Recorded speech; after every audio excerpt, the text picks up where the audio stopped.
The Spider-Man universe is doing something no other franchise has ever done before.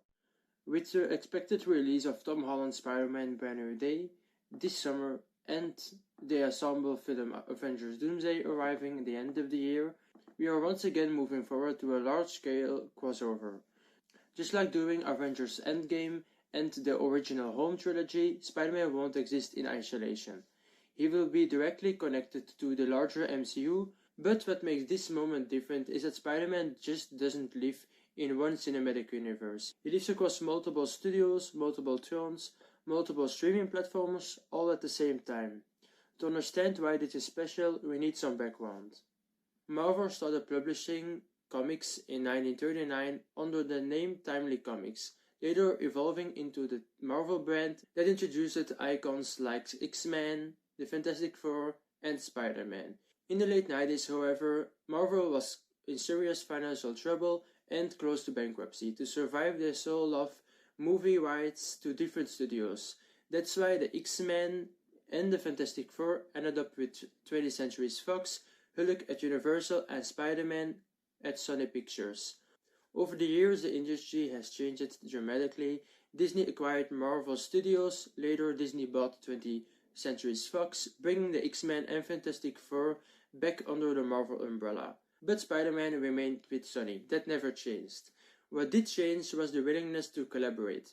Sony and Disney reached out a deal allowing Tom Holland's Spider-Man to appear in the MCU, effectively creating a shared custody situation. Spider-Man became the only major superhero who could jump between a Sony-produced solo film and a Disney-controlled Avengers movie. At the same time, Sony built its own inspired universe, with the games and films like Venom, Morbius, and Madame Web trying expanding this world with mixed results. The thing I want to talk about is Sony releasing their Spider-Man universe, something way different than we saw before. The animated Spider-Verse films didn't just perform well, they exceeded expectations, critically and creatively. They introduced Miles Morales to a global audience and proved that Spider-Man stories could thrive outside the traditional live-action format. Now we are waiting for Beyond the Spider-Verse, delayed but completing the whole trilogy, and Sony doesn't stop there. They are now releasing a live-action Spider-Noir series on Amazon Prime, a detective-style show inspired by the Spider-Verse aesthetic. That means that a Marvel character connected to a Spider-Man mythology will headline a series in a completely different platform than Disney+. And that's where it gets interesting. We have already seen how platform control can shift. The Marvel Defender series, Daredevil, Jessica Jones, Luke Cage, Iron Fist, and The Punisher, originally produced for Netflix, were removed from Netflix and are now streaming on Disney+. Characters that once lived at competing platforms were absorbed into the Disney Marvel system. Some of them are even being reintroduced into the MCU canon. So while the Defender saga moved from Netflix to Disney+, Spider-Man related content is now expanding onto Prime Video, all while Tom Holland remains part of the MCU and Sony continues its own film universe. No other franchise operates like this. For instance, Batman is fully controlled by Warner Brothers, with DC only streaming on HBO.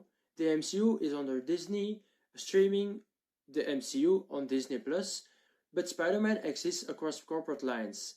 In theaters under Sony, inside the MCU under Disney, in animation with its own Oscar-winning trilogy, and on Prime Video with Spider-Noir.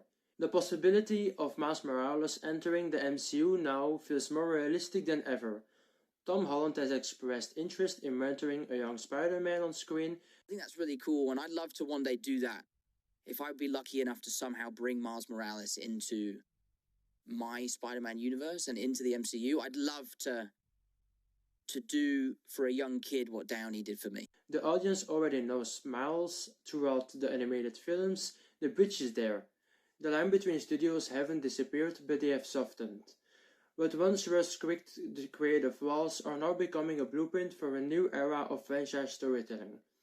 Ones where intellectual properties isn't locked to a single studio identity, but stretched across platforms, tones, styles, and generations, from Tobey Maguire to Andrew Garfield to Tom Holland, from Peter Parker to Miles Morales, from Netflix to Disney Plus, from Sony to Prime Video. Spider-Man isn't just surviving the modern entertainment landscape, but it's an example for others.